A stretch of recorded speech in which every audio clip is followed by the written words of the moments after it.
Sir Ed Davey has certainly made a splash in this election. A series of big stunts to try and capture the nation's attention. He's the man who was the coalition's energy secretary, years that plunged his Liberal Democrats to new electoral lows. Now on the road to recovery, with a campaign built around social care, sewage and clean energy.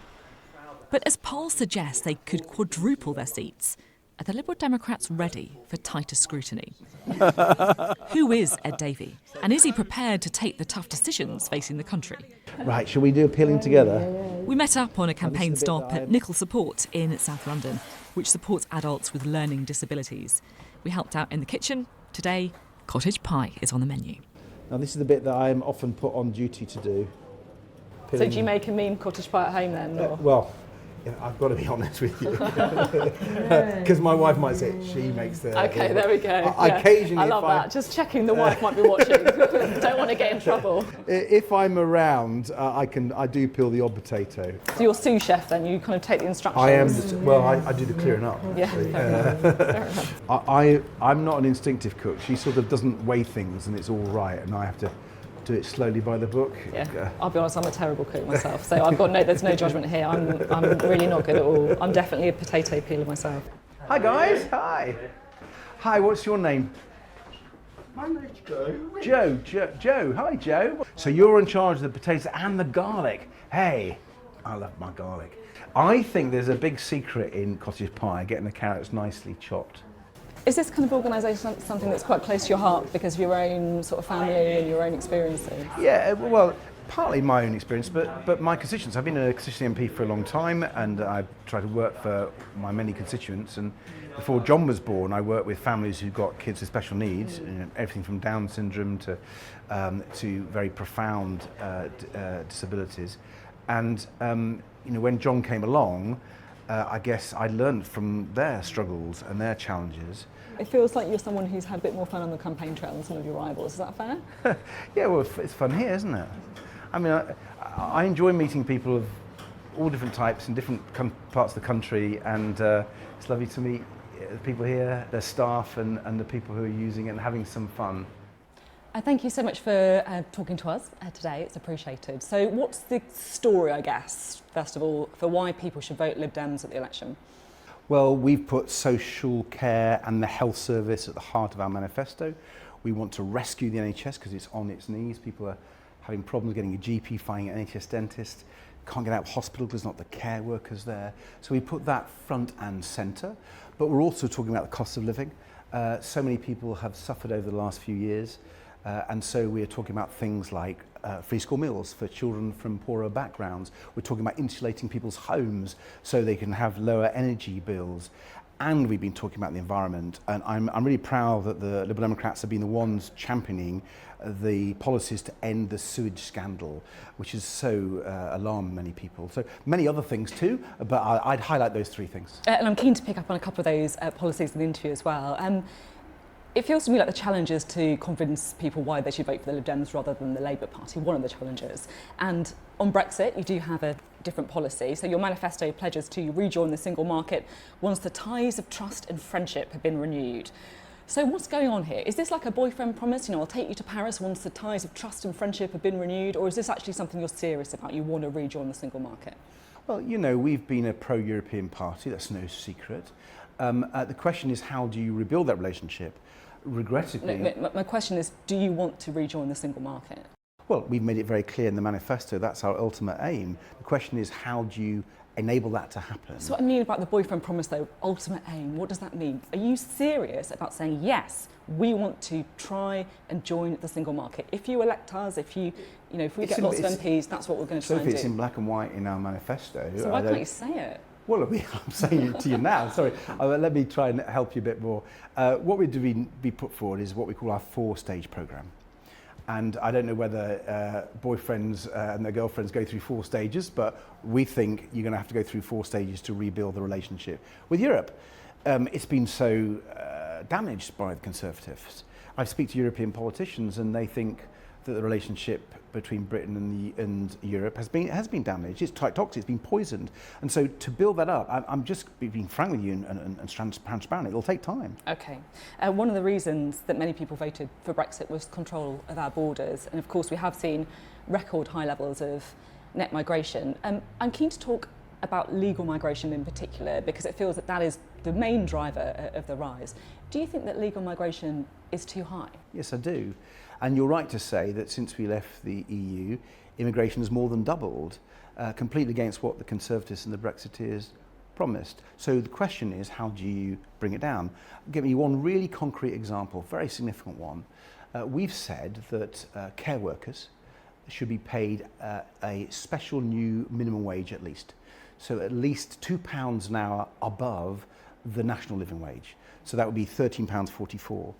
And I think that would encourage people who currently work in, say, an Amazon warehouse or a supermarket to be a care worker. Yeah, and sorry, it's really important I get this over, because the Conservatives haven't done that. They refuse to pay people properly and to will the means, either tax money, to do that. And so they've issued hundreds of thousands of healthcare visas.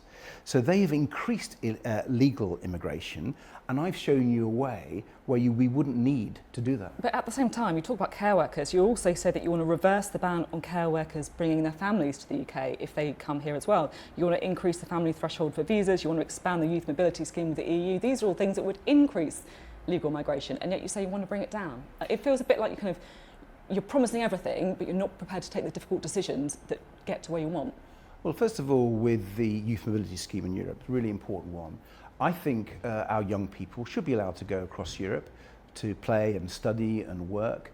And that reduction in freedom of our young people, I think, is felt very keenly by people. Now, of course, that means some young EU citizens could come here, but that would be good for our universities, it would be good for our employment. This is the wider point, though, because it feels like, you're saying, yes, we do want some people to come here, the right people, if they're coming legally, but we also want legal migration to come down. If you believe in people coming here, why don't you just say, yeah, we're relaxed about legal migration being high? No, I think it's just been very high levels under the Conservatives. As I've said, it's more than doubled since we left the EU, and that's a massive broken promise by the Conservatives. It's one of the reasons why we're seeing such disillusionment in politics.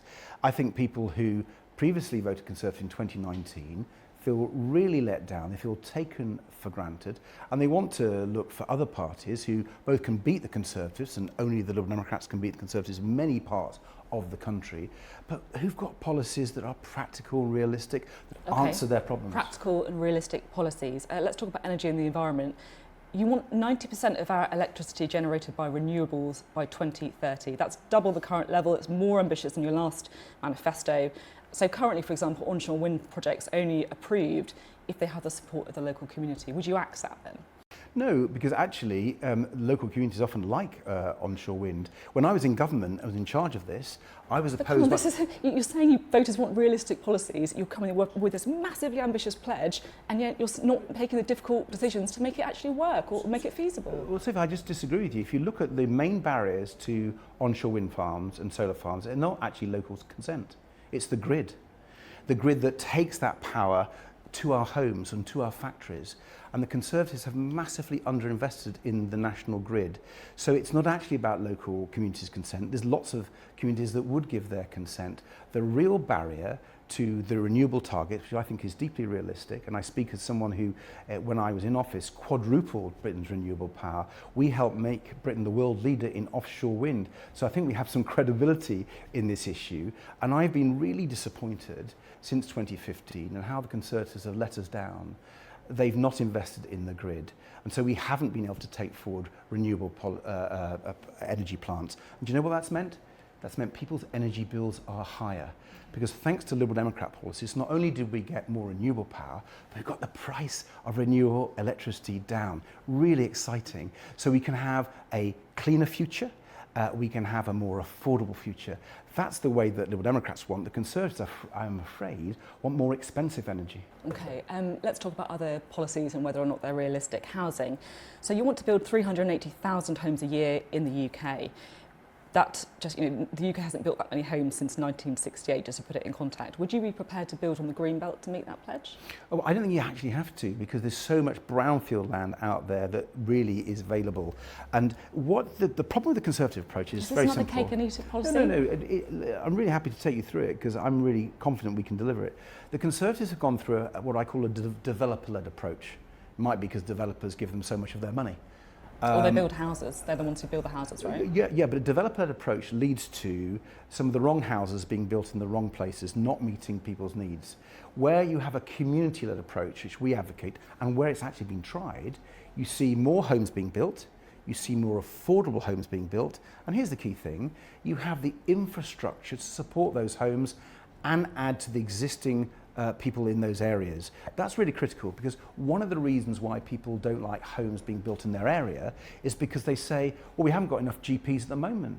What are you doing? We haven't got enough school places at the moment. The water infrastructure doesn't work. So our community-led approach is really clear. It's quite holistic in the sense that it ensures that the social infrastructure is there, as well as the physical infrastructure there, to support the new homes and the existing homes. These are really difficult, challenging problems. If we want to be ambitious on climate or be ambitious on housing, that many people would agree with you, we have to accept that there'll be some people that won't agree with it. And I just wonder, if you look at your own record, Layla Moran opposing solar farms near her, if you have, for example, a recent by-election win where the candidate there talked about opposing the planning bill, about developers being the problem. I mean, you're basically saying one thing nationally and another locally. Are you a two-faced party? No, I disagree. That I could give you many examples of the reverse. Let's talk about housing, for example. I'm really proud of my wife. She's been a housing expert, social housing expert for a long time, and she's in my area. She's leading the biggest expansion of social housing, building more council homes than we have for 40 years. So in my own area, we're leading building social housing, very proud of it. And if people give us the chance, they put their trust in us, we want to build a lot more social homes. In our manifesto, we've got a pledge of 150,000 new social homes every year. That would meet the needs of so many communities, so many young people, young families who are desperate to get on the housing ladder. The other big challenge after the election is public spending, in a time when we're spending more on debt interest than on education. And the IFS say that your plans would mean up to £20 billion of cuts every year in unprotected departments. You, of course, are part of the coalition government that introduced austerity, but you did pitch roll. You told people what you're doing. It's now the time to be honest with people that whoever wins the election, we're going to see austerity. First of all, I really respect the IFS. I've learned a lot from them over the years. I'd like to sit down with them and take them through our numbers. So they're wrong, you're saying? Well, I don't know how they've interpreted them, to be honest. They're right to say that public spending is their problems. Do you think they're wrong on their Well, let me tell you what, I've listened to them a lot, and they're right to say that the Conservatives have trashed our economy. Liz Truss's budget has meant the deficits have gone up. But just to be really clear, you're saying they're wrong on their analysis of the Lib Dem's plans? To be honest, I haven't seen their full analysis. What I would say is that we are the only party putting forward significant a tax and spend programme compared to the Conservatives and Labour Party. And I think they would acknowledge that. In fact, the experts looking at our health spending have acknowledged that the Conservatives and Labour would keep health spending in a lower level than was during austerity, where Liberal Democrats have got a much bigger and costed and funded health and care policy. So I'm really proud that Liberal Democrats not only have some great ideas about getting more GPs, about more NHS dentists, about more carers, but we've also shown where the money could come from. I want to talk a little bit about you, if that's okay, because if I'm being completely honest, one of the, I guess, surprises of the election campaign has been the way you've spoken very openly about your son, who obviously needs an awful lot of care, including from yourself. It's one of those things that I knew about, but I haven't really heard you talk about that much before. Why did you make that decision? Well, before I became leader, I didn't really talk about my son or indeed my parents, because I lost my parents when I was a child, and I had to nurse my mother before she died when I was 15. Or indeed my nana, because she looked after me when my parents died, and then I looked after her when she was in her frail years. I didn't really talk about it, but when I became leader, people started asking me questions about my family, and that's sort of the nature of the job, really. So I sat down with Emily, my wife, and we chatted it through. And it was easy to talk about my parents on one level because I'm afraid they're long gone. But John was the issue that we had to tackle. And what I noticed is when we did talk a little bit about it, lots of people said, thank you. Thank you for talking about it. And so Emily and I increasingly said, well, we've got a duty to talk about this. Because it's not about us, it's about millions of families out there who are caring for their loved ones. So that's the reason, Sophie. I just felt that because our life experience will chime with lots of other people, and because I think care is a critical issue, should be in this election, we've talked about it a bit more. And you try to do a lot of your son's care in the morning. Just talk me through what happens then when you wake up. Well, normally I hear John shouting for daddy, and that normally starts around 6, can start around 5:30. If I'm lucky, I get a bit more of a lay-in. But I go and see him, give him a cuddle, chat to him. We normally do lion impression because he likes going roar. So we do lion impressions, and then I have to get him up because he can't get out of bed by himself. So I have to take him to sort himself out. He wears a nappy in bed, he's 16, and then we have to clean him up, shower him, and clean his teeth, and then we massage him every day because his limbs can be quite stiff if we don't. So we've learned a massage for him, and then dress him. Now sometimes I can't do that. I haven't been able to do it during the campaign, so we're lucky enough to get help from some wonderful carers. And I don't think we could survive, certainly without my wife helping or these carers. But I have to say I enjoy doing it because it gives me a great bonding with my son. We have a wonderful relationship. He's fantastic. You talk about the lion impressions there. On the election campaign, you've been quite playful, if that makes sense. And I feel like you've acted in a way, like kind of clowning around, that for other politicians would seem quite inauthentic. Is that the kind of Ed Davey that we see at home? The Joker. Well, you'd have to ask my family, but doing the lion impressions. And with John, because he doesn't communicate very well. I mean, he is more verbal now.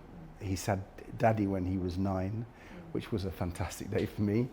And he has improved the words that he can say, and he understands a lot more than many people think. But because he has these problems, you have to be quite playful, and I quite enjoy that. And he's quite playful actually. So yeah, we have lots of fun together, and that can be doing lion impressions, pig impressions, toy impressions.